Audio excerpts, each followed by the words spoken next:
What's up for September? Following the crescent moon, the September equinox. And wait, where did Mars go? We're in a several-month period right now when the new moon falls right around the end of each month. This means we get to enjoy lovely waning crescent moons at dusk for the first few days of each month, and delightful waxing crescents in the pre-dawn sky near the end of each month.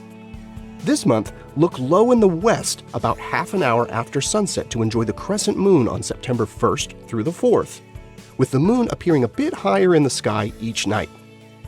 By the 5th, the first quarter, that is half-full moon, winds up here just a couple of degrees to the right of Jupiter. At the end of the month, from September 23rd to the 27th, look east half an hour before dawn for an increasingly slimmer crescent that appears lower in the sky each day.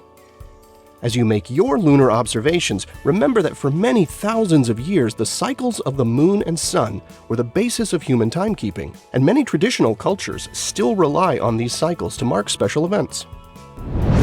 A few months ago, it seemed like the red planet, Mars, was a constant companion in the evening sky. But as our two planets moved along in their orbits this summer, Mars has drifted further into the glare of the sun, finally disappearing from our skies altogether in July. Did you notice? In late August and early September this year, Mars is more or less behind the sun as seen from Earth. This has implications for spacecraft at Mars like NASA's InSight lander and Curiosity rover. This event, called solar conjunction, happens about every 2 years. During this time, mission controllers on Earth stop sending commands to our spacecraft in order to avoid potential radio interference from the sun. A few weeks later, when Mars has moved farther apart from the sun as seen from Earth, normal communications can resume. For those of us eager for a peek at Mars with our own eyes once again, it'll return to our pre-dawn skies in early November. September 23rd marks the equinox, with day and night being of equal length.